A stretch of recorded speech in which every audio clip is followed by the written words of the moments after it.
Mafia do you and so me frewa ya umfa. Oh, say won't pay me bien so any account. Obey yourself, massa.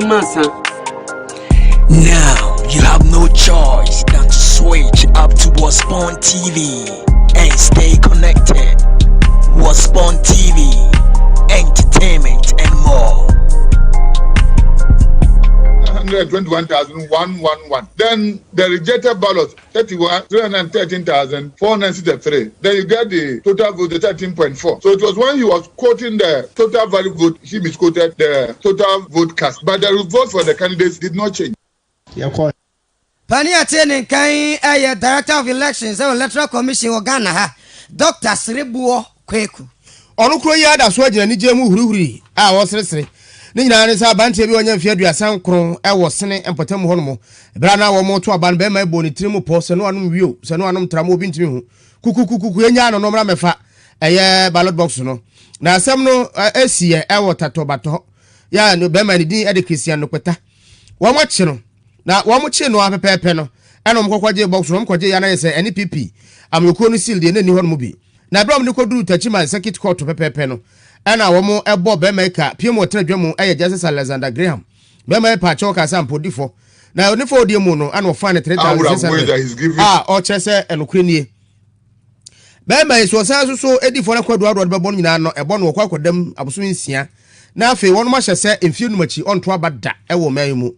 na eno eda nchen a eye parliamentary seat nko na wo ho no mo asesei as a result no wo mutumi emo ne chemso ho no mo nanso o Dr. Srebuo Kweku chese wo muguso a ehwe se be yadwuma ne mum de ne de se emra betima yadwuma na branche emfie num ya de animu ne de ontumi nto aba. I would have wished that he's giving the 2-year sentence, the 6,000 and the banning. Even the banning should have been for life, even though it's not in the law. Because if you don't want people's vote to be counted, then why should we be voting? So I would have wished that he's giving the full 2 years, the 6,000 and ban for life, so that he will not go closer to elections again. The name is already in the register, so it can be quarantined. And once it's quarantined, we have the biometrics. So anytime he tries to register, the name will pop up. So as long as this current register exists, once you quarantine him, he cannot register, he cannot vote. Then where Dr. Srebuo Kweku anija all kan wasem no we no say say de tie bia no sene west results no de o mbeye nanso ansa na no je say court injunction no da so no efi so na de man sa court injunction ba ne say wo mo ko ya mo say NPP seal any box no ho no apepepe na court wo ne ka tato so bam say mo bia end decree. The name is already in the register, so it can be quarantined. And once it's quarantined, we have the biometrics. So anytime he tries to register, the name will pop up. So as long as this current register exists, once you quarantine him, he cannot register, he cannot vote. Dr. Srebuo Kweku nsem ya efa sene nsem wesi no ho eno no. Ya to akasebon so enter 102.9 FM ene ye nuanom sister stations a edo so bebre Ghana ene amonone Facebook eye Angel 102.9 FM ade se kasebo nyina etwa go videos ene pictures ahodo se de ka ho nyina ego Facebook a enumere ene ya fa ho pa ene wo ha na MP ndc amane korum mpanimfo bi na sabre abetodwa so makwakopiem ewo etachi my south abato mpasua no so ani nyina ne se abato ekos so mo se omonyintum anase omo ewo achinye kakra bi wo ho eti penshit ahodo a wo mo digina so e declare yewura matna jemensa kosa se wone no ye MP elect ewo mpotem ho no mpanimfo electoral commission mpanimfo mfama wonom na wo mo nso kwa hwem ti sabre de ukopiem tachima south wonom a EC office ene yesi NDC mpanimfo no mabotwi no makwakopie no mo kanyina ne se wo mo susu se figures na ba bonten no eye figures ya se ya sheda chinchim no tutu manipulate no amana ko in favor of NPP enu nti wo mo hwemu a na nka ese wura Martin Ajemensa kosa ni kwaso odi nkonim na NPP fo nso kura ya central for jumade so kwaton safran central for kire se wo nso wo mu dina se wo mama no kuo no eno mo candidate no eno wa wenie na yewura Johnson asiedu nkatia ene wono wa kan bi no ne central for dim komo eno ka kire Angel Kase bosa no kwasem eno mo bebre na akoso a enam so mo nso tu na mo a o makopie mo mpotemo dia yeyeka ya tise NDC atutuo dia yetene asogyafoɔ a yɛatotɔ atuo yɛde yɛtoɔ atotɔ atuo ama wɔn no wɔn na wɔn adane yɛn nkranteɛ na wɔn kɔ ɛso atweɛ na tumi no yɛne yɛde maa wɔn ɛno nti ɛsɛsɛ ɛkyerɛ sɛ tumi no ɛyɛ amanfoɔ dea na ɛnyɛ aban dea ɛno nti wɔnum ka wo ɛna ɛkyɛ yɛn nkura ne sɛ saa aban tumi no ɛwɔ rɔnanse dada ɛno nti yɛmmɔ mmɔden ne yɛnyi saa tumi no ɛmfiri wɔn mo nsam ɛno nti sɛ ɛka sɛ yɛturo ɛnyɛwe a saa tumi no bɛka nipa bɔnefoɔ no nsam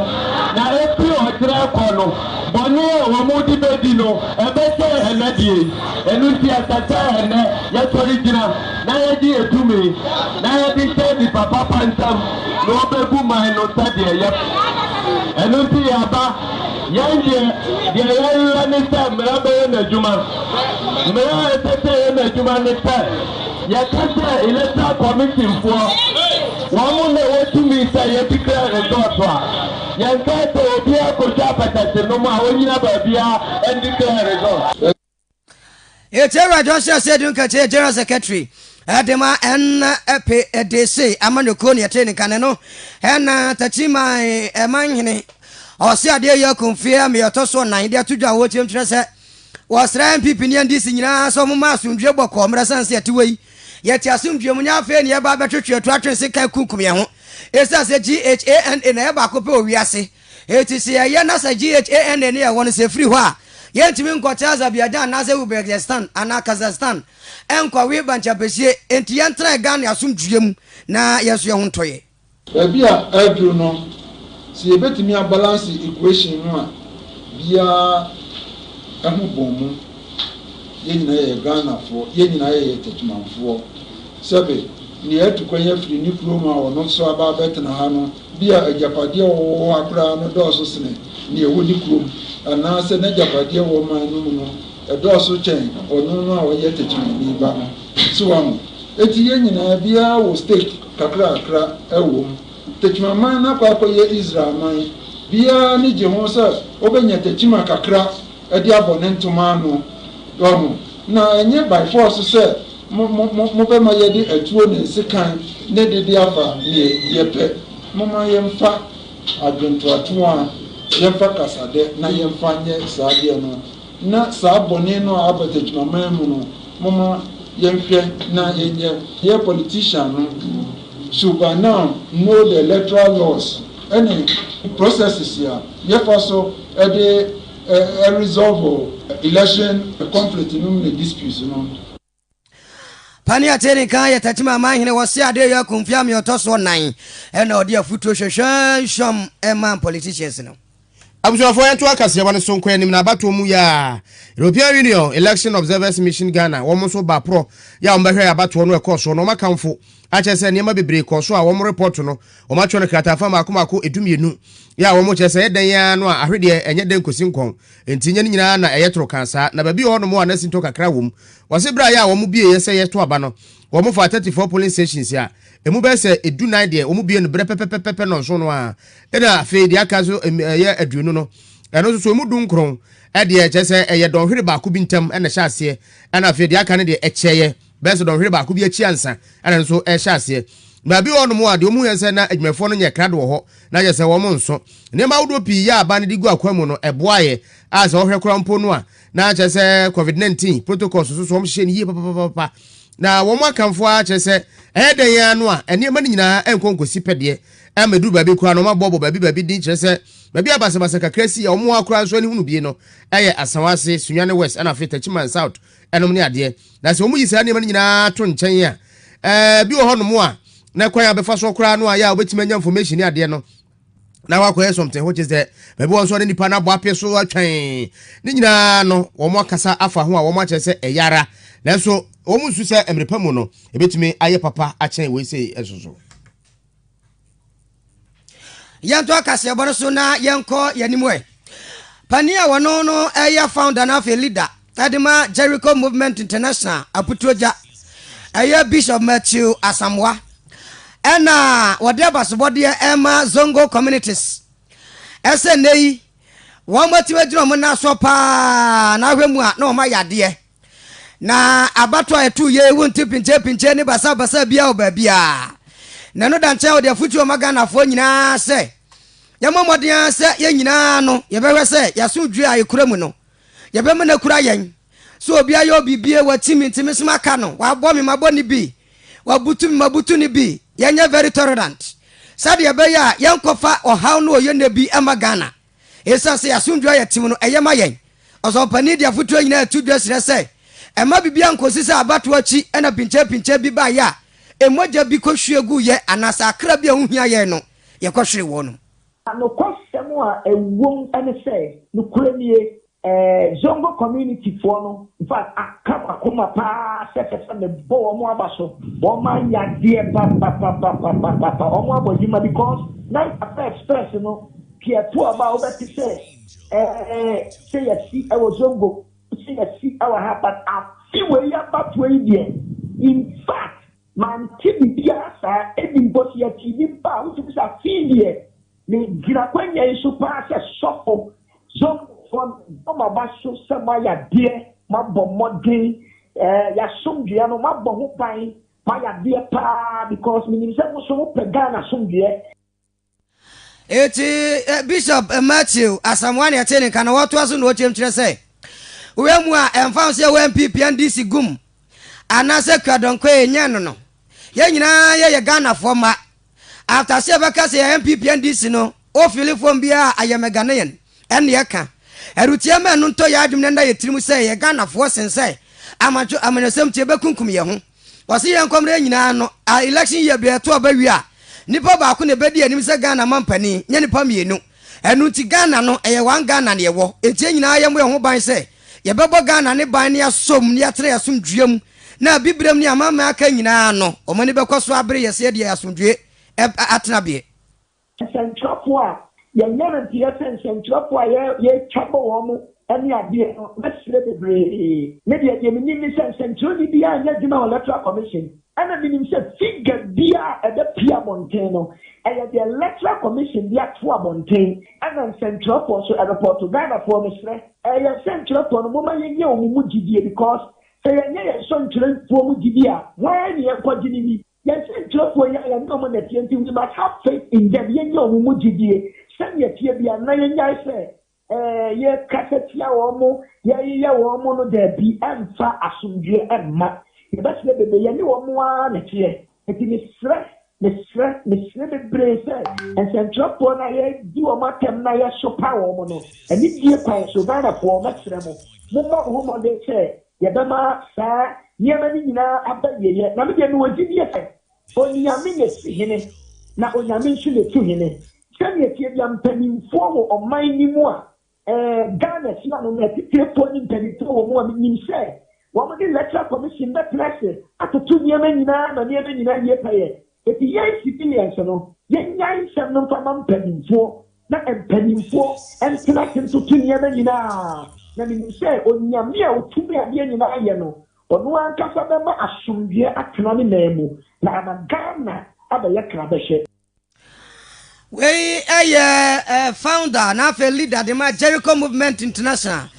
no wo Putroja Bishop Matthew Asamoah na chese wa cancer jofo asma me kama sa no mtimi di atemu a na anima ye John ne ye hwe omanim mtimi me basa na no isi press conference mu chama papa correct new life of your party clinic say kokosa ho yade bia obetu ase enti amese kodanso ma first one about one na bekin Solomon kan ya 0244093595 sanso anaje desgo eso kasa chiro se abrabone de wasase no wo fiote ne sahwe so nya de ose mawe oba kokko da mawe tieti adam sro frɛ 0243753380 na so benya wasase sisi a adonko original hand sanitizer ne de me say Obrempong what for ne house a minisia no de gunu nkwan mu kura untimi hu to be got on a correct pa 0244832286 ka fam ni o sesi dem de efienya akono bronyan yinema ne bi koche na tofoforo bra fi na de okotono ka fam sanse omo ne amefo papa 0500000105 organic health clinic say enupa ya wode sa de nyina pure organic eno nti ade ne bekum kura no anya de betimi wo wo mo ho de a obenya nkwa trase pa 0244383817 water chele nsu bia no mo a no obona num tontonton no wo de servo a manfo mo say ya one time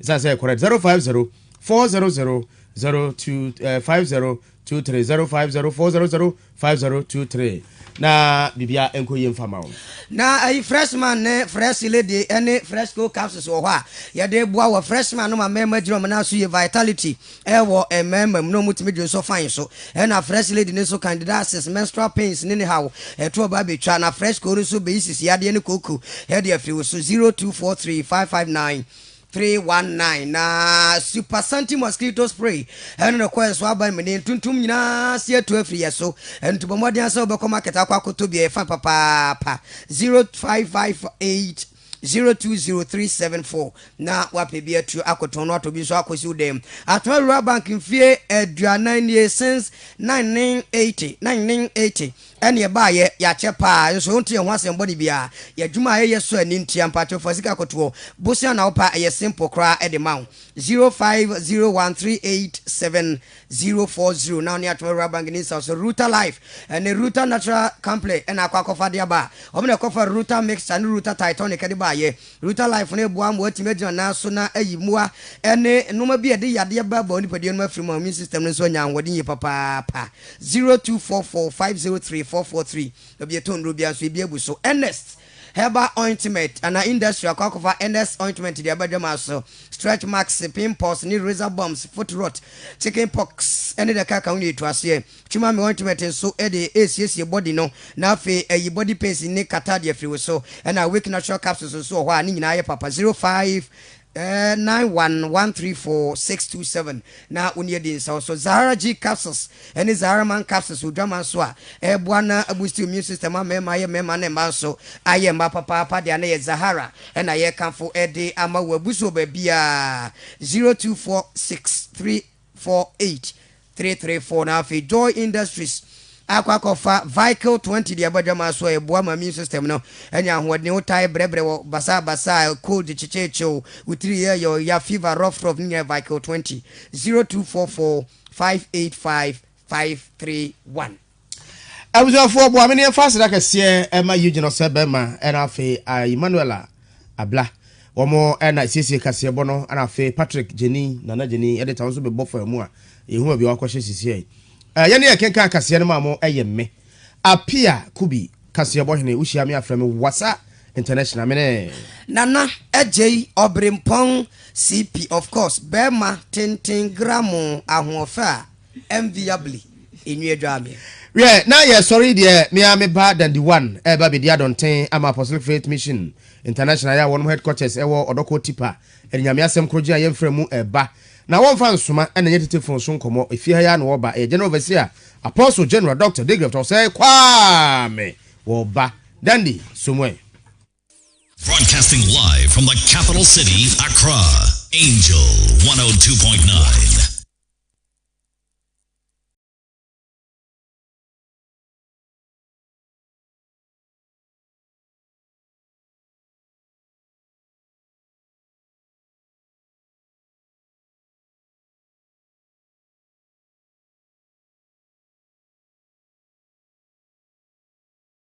Love what you do.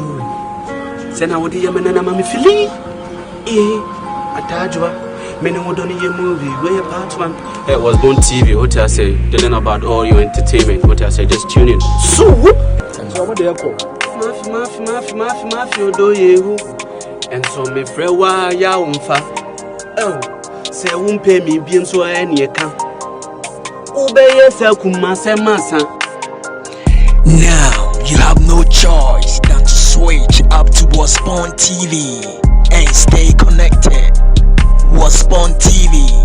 entertainment and more.